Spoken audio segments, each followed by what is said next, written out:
Greetings my fellow outlaws and welcome back to Red Dead Online. I know the past week has been a little crazy with Rockstar Games dropping a couple of updates and pretty much nerfing a bunch of our money making spots, but don't worry, I've got you covered with today's guide and how to make some serious money in Red Dead Online with the spots that I'm about to show you. And you might be surprised at just how many farming spots there still are in the game, which is why in today's video I'm going to show you a bunch of new ones, or at the very least different ones compared to what you've seen so far already being spammed all over YouTube. Now before moving on with the guide, I highly advise you create your own single player lobby.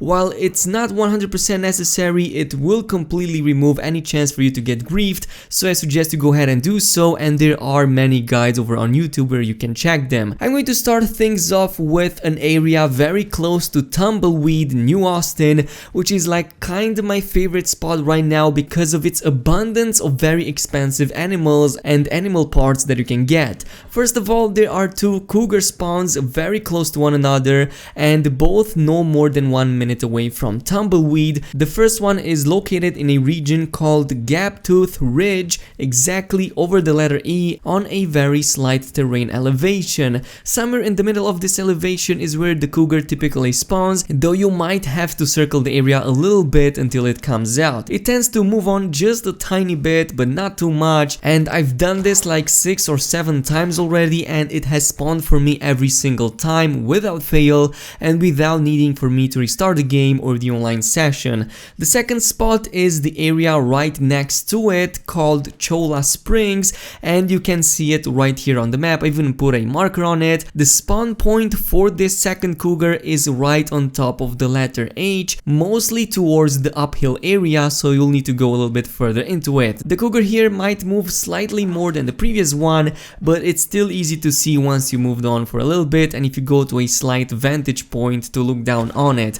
They don't tend to move too far though, and from this point, more often than not, they will try to take you by surprise. So also keep an eye out for the map, and what I suggest here is to stay on your horse even if it tries to throw you off. This makes it so that even if you fall off your horse, the cougar will not immediately attack you, but instead will go back a little bit, circle around, and only then charge, giving you plenty of time to align a nice headshot. Now the technique you can use here is up to you. You can either take one and then come later for the second one, or use a cart to transport both of them at the same time. From there, take the road that kinda circles a little bit and that leads into Tumbleweed, as it's most probably the fastest. That would lead you back in town in no more than, let's say, 45 seconds. It depends how fast your horse is, but yeah, the price at the butcher in town is still the same as before, and you're looking at about $18.50, maybe a little more for the skinned carcass, making this much better than the previous method over in Blackwater, because you're essentially getting 2 cougars, which is, well, double the profit, so you're going to make much more.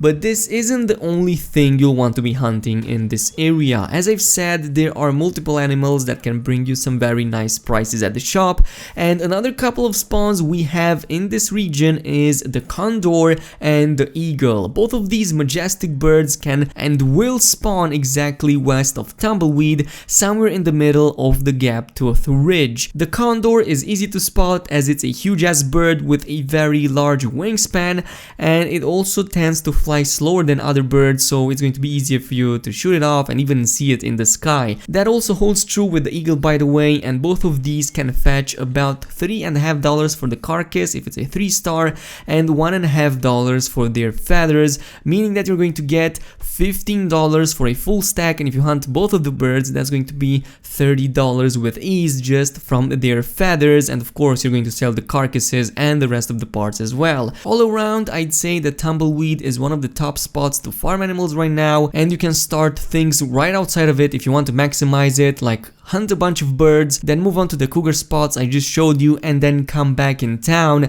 And if you're lucky enough and if you have a lucky run, you're looking at least $50 per run, but for the most part, if you're planning to do just the cougars, that is more than enough, because that is like the bulk of it. At number 2 we have another cougar spawn location very close to both Blackwater and Strawberry, and in fact you can use any of these two towns to sell the cat, but I obviously recommend Blackwater as the road leading up to it is basically a straight line, almost a straight line, which means you're going to traverse it much faster.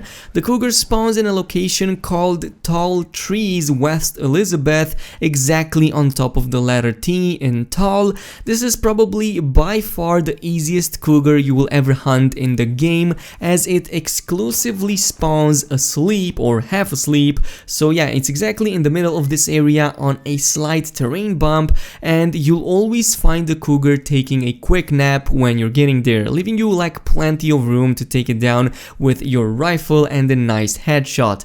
As long as you don't charge in like a noob and instead approach it silently, you'll be looking at the easiest hunting session of your life, and I'm not even kidding. I was surprised to see that this cat is actually asleep when you get there, and much like how the previous places I've tested, this also spawns the cougar an infinite amount of times as long as you go back and forth between hunting it and the town, and once you've completely killed it, skin it, take all of its parts, put them on your horse, and then go back to Blackwater. Unfortunately, you're not going to have much use for a 4-wheel cart, for example, unless you're planning to hunt something else on the way, like for example pronghorns or deer, as there seems to be an abundance of them on the road leading to Blackwater or to Strawberry, depending which one you pick. At number 3 we have another big cat spawn location, but this time around it's a panther. There are only 2 spawn locations for a panther in Red Dead Online, with the easiest one and the one that still works being in south of Rhodes in the forest right outside of the Braithwaite Manor. The precise spawn point of the panther is exactly here on this spot on the south side,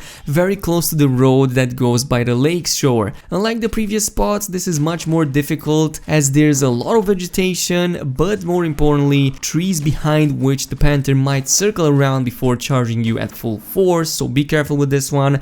I strongly suggest taking your horse here with you, preferably at a bonding level of at least 3, possibly 4, to have it scared much harder. If you don't manage to shoot a panther from the top of your horse, if it happens to kick you off, then you still have like 2 or 3 seconds window to shoot down the cat before it reaches you. But once it's killed, head back in Rhodes at the butcher and sell the carcass, and the panther, as long as it's a 3-star quality one, sells for over $20, which is an excellent price, and it also means that it's much more expensive than the regular cougars, and this doesn't include the price for big game meat, which you can also take from it, as well as its fangs. I killed this panther at least 10 times. I went back to town, sold it, and then immediately came, and one after another the panther still spawned for me, so I guess it still works an infinite amount of times as long as you go back and forth between these 2 locations. So yeah, at the very least, at the time of making this video, all of the spots on today's list which involve big cats spawn an infinite amount of times. But that is kind of it with the cat spawn locations that I have for you guys. There are still a few more that I'm going to keep for myself for now, and I'm going to make a video later on in case these ones are also going to get nerfed. But yeah, as I've said, there are a couple more very good hunting locations that will make you very rich. You know, previously I talked about the northeast of Saint Denis being an excellent spot to grab cranes and pelicans, but there is an even better one that I don't see being mentioned too much, specifically to the southwest region on the shorelines with the river. As a matter of fact, the entire area starting from right outside of the bridge leading into the city down to the very south has a lot of fauna that you can grab and make a ton of money out of. There are a few exotic birds here that sell for quite a lot, and I'm specifically talking about the spoonbills, which are like these pinkish flamingos. Yeah, they basically look like that, but they tend to spawn on the entire shoreline very close to the water, and these are probably the most expensive exotic birds in the game right now. If you manage to kill 3 or 4 of these, you will be making like 10 spoonbill feathers, which is like super easy to get, and these sell for like $19.50 for a full stack, and then you also have the carcass and the other parts on top of it. So you're looking at a very good profit for one single run, and you're basically outside of the town with less than like 30 seconds to reach the butcher, making it probably one of the fastest methods of making money in the game. And if you're planning to do a full run on this, to do it properly, basically. You have the alligators to kill, you have the baby alligators, they have pelts that can stack on top of each other on your horse. You also have herons and pelicans in this region, as well as other birds, and there's also deer and pronghorn, I believe, if you manage to get a cart and put them inside of it. But yeah, that is kind of difficult. Nonetheless, even if you stick with the spoonbills, that's going to be a lot of money. These sell for a lot. I don't think there's any other bird that has feathers selling for more than almost $2 as these ones, making them probably the best on today's list. So yeah, that is pretty much it with today's video. I hope you guys enjoyed these farm spots. If you did, then a like and a subscribe would be super appreciated. Also, don't forget to activate the notification button, and I will see you guys next time.